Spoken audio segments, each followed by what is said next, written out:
Hey everybody, Melissa here, the Unlikely Hiker. I hope everyone is doing really great today. Today I wanted to talk about budget winter backpacking gear and tips that don't sacrifice safety or comfort. So let's dive right in. The first tip I have for you is if you don't happen to have a sleeping bag or quilt that will take you to your desired temperatures, consider doubling up with a sleeping bag and a quilt, or two quilts or two sleeping bags, or a sleeping bag and a puffy blanket, or a quilt and a puffy blanket. You kind of get where I'm going here. Double up to get closer to that low temperature that you think you're going to encounter on that trip. I do recommend trying this at home before you head out because you don't want to realize at the last minute that you estimated incorrectly, because that definitely would stink and then it wouldn't be comfortable and it could be unsafe. So yeah, test that out at home just to be sure. I'm not sure if there's like an online calculator, if you can try and figure that out. If I were going to do that, I probably would pair a sleeping bag with a quilt just to kind of maximize on weight and warmth. But use what you have, and I think you're going to be okay with that. My second tip is piggybacking on the first one. Double up on those puffy jackets. It can be really expensive to get a dedicated backpacking puffy jacket. I say use what you have. If you have two puffy jackets, this one is synthetic. I've had it for 15 years at least.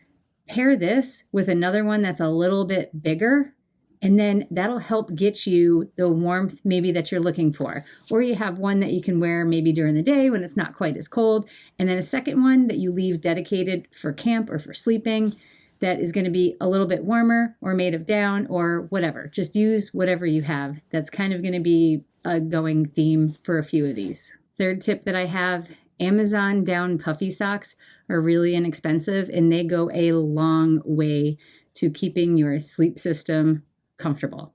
Feet usually are one of those things that just get really cold at night. By using down puffy socks or down booties, they are going to help you stay really warm and toasty, stay safe, and stay comfortable. The fourth tip that I have for you, fleece hats are generally lighter than synthetic or wool. So that's usually what I use when I'm backpacking, a fleece hat. Sometimes I also bring a wool cap in addition to. It kind of depends on a few different factors.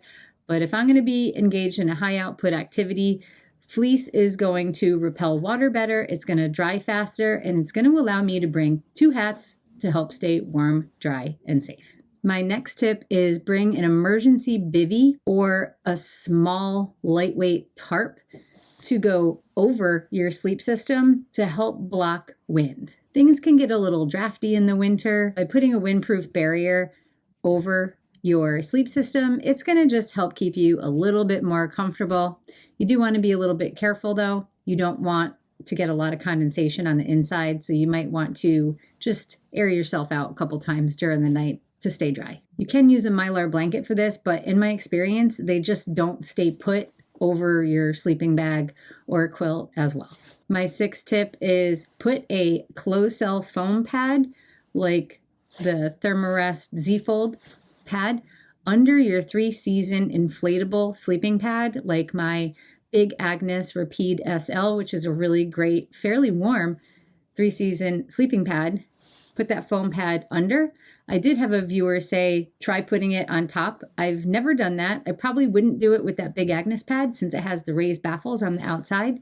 But by doubling up on your sleeping pad, it is going to keep you quite a bit warmer, and it probably will take you down into the temperatures for winter camping and backpacking. My next tip is one that is a throwback from my childhood.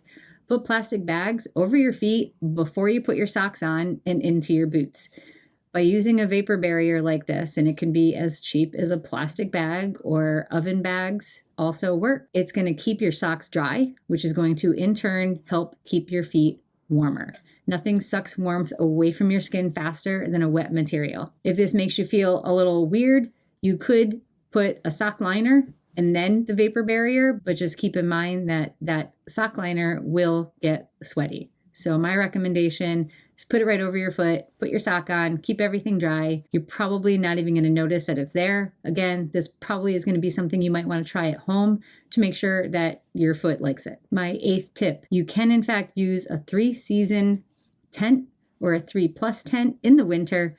Keep in mind though that all of that mesh that's on the interior walls is going to keep your tent colder, which really is not that big of a deal, but it's going to make it draftier. If there's any amount of snow on the ground, it is going to find its way into your tent. So to combat this, if there is snow on the ground and there is any kind of breeze whatsoever, stomp down all the snow around your tent and within several feet of where you're setting your tent up. That will minimize the snow getting in. Or if the snow is a little damp or wet, like good snowball making snow, you can actually build a wall around the outside of the tent to help block that wind. Even if you just did it on the sides that the wind is blowing from, it will be helpful. If you do nothing, you do have to expect snow will get inside your tent, especially if it's that really fine snow that comes along in some of the really cold temperatures. If it's wet cornflake snow, probably not going to be an issue. Side note, freestanding tents or semi-freestanding tents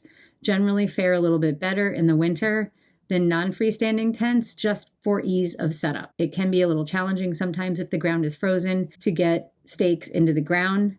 So by using a freestanding or semi-freestanding tent, if you get 1 or 2 in, it's cool. Otherwise, throw your stuff inside. It's probably going to be enough to keep the tent in place. And finally, I have a bonus tip for you. Do yourself a favor and use a Nalgene bottle, only because you in fact can put boiling water in there. You can make a Reflectix koozie for your Nalgene bottle or put it in a wool sock. Both options are very light. Both options are going to keep your water from freezing.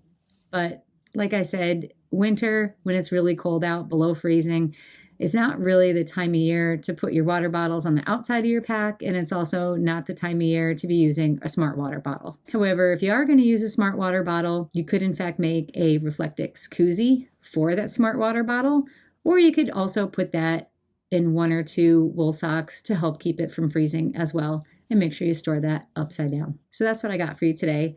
9 tips that you can maybe use on your next winter hiking or backpacking adventure to help keep things light and affordable. I hope you enjoyed this. Hope you got some value out of it. If you did, please consider hitting that subscribe button, hit that like button, share it with somebody if you think they might get some value out of it, and we will see you out on the trail. Thanks again. Bye-bye.